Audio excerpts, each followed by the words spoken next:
दतिया विधानसभा seat पर होने वाले उपचुनाव का रण अब पूरी तरह से गर्मा चुका है और इसी सियासी पारे को सातवें आसमान पर पहुंचाने के लिए एंट्री हो चुकी है मध्य प्रदेश के पूर्व गृह मंत्री डॉक्टर नरोत्तम मिश्रा की। अपने वादे के मुताबिक नरोत्तम मिश्रा ने चुनाव प्रचार की कमान अब संभाल ली है और पहली ही सभा में उनका जो आक्रामक अंदाज देखने को मिला उसने पूरे दतिया के चुनावी समीकरणों को हिला कर रख दिया। गुरुवार को जैसे ही वो दतिया के बीजेपी जिला कार्यालय पहुंचे तो वहां पर मौजूद हजारों कार्यकर्ताओं और समर्थकों के सामने उन्होंने विरोधियों को तो दो टूक चेतावनी दी ही, साथ ही मंच से जिले के पुलिस कप्तान यानी कि एसपी को भी खुली चेतावनी दे डाली। उनके इस तीखे तेवर ने ये साफ कर दिया है कि दतिया का ये चुनाव बेहद दिलचस्प और हाई वोल्टेज होने जा रहा है। आपको बता दें कि इसी सीट से नरोत्तम मिश्रा कई बार विधायक रह चुके हैं और पूर्व में गृह मंत्री भी रह चुके हैं। इस पूरी हलचल की शुरुआत तब हुई जब बैठक के दौरान कुछ कार्यकर्ताओं ने हाल ही में हुए विरोध प्रदर्शन का मुद्दा उठाया था।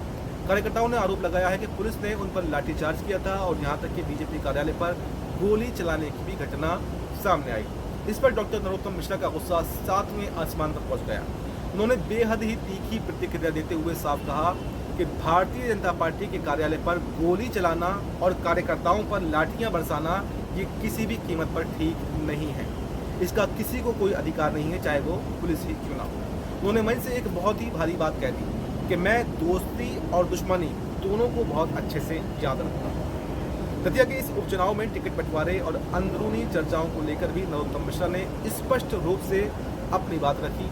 हालांकि शुरुआत में उनके तेवरों में थोड़ी नाराजगी जरूर दिखाई दी थी, लेकिन जिससे कि ये लग रहा था कि शायद वो पार्टी से अलग भी हो सकते हैं। लेकिन इससे पहले कि वो कुछ करते, उन्होंने साफ कर दिया, तमाम कयासों पर एक तरीके से विराम लगा दिया कि वो पार्टी से बड़ा कोई नहीं है और वो पार्टी छोड़ करके कहीं भी नहीं जाएंगे।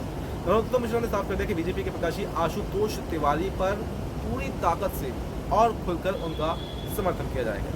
उन्होंने कार्यकर्ताओं के सामने कहा कि आशुतोष तिवारी में किसी का भी जो टिकट काटने की क्षमता नहीं है, चाहे वो कितना भी बड़ा कोई क्यों ना हो। टिकट काटने वाले कोई और ही लोग, यानी विपक्षियों पर निशाना साधते हुए कहा कि कोई और ही लोग ऐसा चाह रहे होंगे। उनके इस बयान ने भले ही दतिया की राजनीति में नई चर्चाएं शुरू कर दी हों, लेकिन आशुतोष तिवारी के पक्ष में खड़े होकर उन्होंने पार्टी को दतिया के इस रण में बेहद मजबूत स्थिति में अब खड़ा कर दिया है। मंच से जनता और कार्यकर्ताओं को संबोधित करते हुए पूर्व गृह मंत्री ने हाल ही में हुई पुलिसिया कार्रवाई का अपना पूरा गुस्सा निकाल दिया।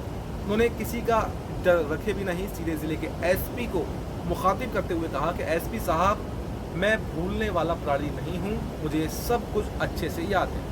आपने गाड़ियां तोड़ी, आपने हमारे पास इसकी पूरी डिजिटल फुटेज भी मौजूद है। आपको अगर चक्का जाम खुलवाना था तो आप ज़रूर खुलवाते, लेकिन आंसू गैस के गोले और हमारे पार्टी कार्यालय के अंदर तक वो क्यों दाग गए, क्यों गोली चलाई गई? क्या हमारे कार्यालय की बिल्डिंग कहीं सड़क पर आ गई थी जो आपने ऐसा किया? यानी उन्होंने पूरा का पूरा फंडा एसपी के सर पर छोड़ दिया।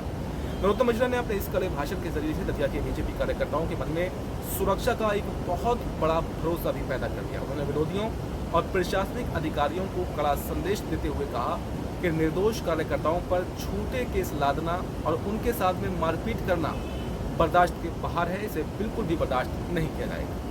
उन्होंने कार्यकर्ताओं का हौसला बढ़ाते हुए कहा कि साथियों, तुम बिल्कुल भी चिंता मत करो, हम सब 3 तारीख का इंतजार कर रहे हैं और तुम्हारी इस पीड़ा को देखकर आज मैं दोबारा से यहाँ पर मैदान में खड़ा हुआ हूँ और हर एक कार्यकर्ता मेरा वजूद है, मैं उसके साथ में हमेशा खड़ा रहूँगा। अगर दतिया उपचुनाव के समीकरण की बात कर ले तो फिर नरोत्तम मिश्रा की इस एंट्री ने अब पूरी बाजी यहाँ पर पलट कर रखी है। दतिया हमेशा से नरोत्तम मिश्रा का गढ़ रहा है और यहाँ के कार्यकर्ताओं पर उनकी बहुत मजबूत पकड़ मानी जाती है, जो कि टिकट कटने के बाद में देखी भी गई थी। चुनाव की घोषणा के बाद से ही इस बात को लेकर सस्पेंस अब बना हुआ है कि पूर्व गृह मंत्री का रुख आखिर क्या रहने वाला है। लेकिन अब उनके मैदान में उतरने और आशुतोष तिवारी को खुलकर अपना समर्थन देने से बीजेपी का पलड़ा काफ़ी ज़्यादा भारी नजर आ रहा है। जो कार्यकर्ता अब तक थोड़े असमंजस में थे, उनमें नरोत्तम मिश्रा के इन तेवरों ने एक नया जोश और ऊर्जा भी भर दी है। अब दतिया का ये चुनाव सिर्फ एक चुनाव नहीं रह गया है, सिर्फ एक सीट का मुकाबला नहीं रह गया है, बल्कि ये नरोत्तम मिश्रा के राजनीतिक प्रभाव और दतिया पर उनकी पकड़ की एक बहुत बड़ी परीक्षा भी बन चुका है। क्योंकि अगर कोई कोई कोर कसर रह जाती है, बीजेपी हार जाती है, तो इसका इल्ज़ाम आशुतोष तिवारी से ज़्यादा नरोत्तम मिश्रा के सर पर आएगा। तो कुल मिलाकर दतिया उपचुनाव का ये मैच अब बहुत ही रोमांचक मोड़ पर आ चुका है। नरोत्तम मिश्रा की नाराजगी अब पूरी तरह से समर्थन में बदल चुकी है, नाराजगी को भुला चुके हैं और उनका ये रौद्र रूप विरोधियों के लिए एक बड़ी चुनौती बनता जा रहा है। आने वाले दिनों में उनके इन तीखे तेवरों का चुनावी नतीजों पर क्या असर पड़ेगा, ये तो वक्त ही बताएगा, लेकिन फिलहाल उन्होंने दतिया के सियासी माहौल को पूरी तरह से पलट कर रख दिया है। आपको मध्य प्रदेश की इस हाई प्रोफाइल सीट का यह मुकाबला कैसा लग रहा है और क्या उम्मीद है कि आशुतोष तिवारी ही जीतेंगे या फिर कांग्रेस जो सहानुभूति कार्ड खेलने की कोशिश कर रही है या फिर उसके घनश्याम सिंह जो हैं वो मैदान को फतह कर सकते हैं। दतिया के पूरे उपचुनाव पर, नरोत्तम मिश्रा पर और हमारी इस रिपोर्ट पर आपकी क्या राय है, आपकी जो भी राय हो हमें कमेंट बॉक्स में ज़रूर देकर जाएं और फिलहाल हमें दीजिए इजाज़त।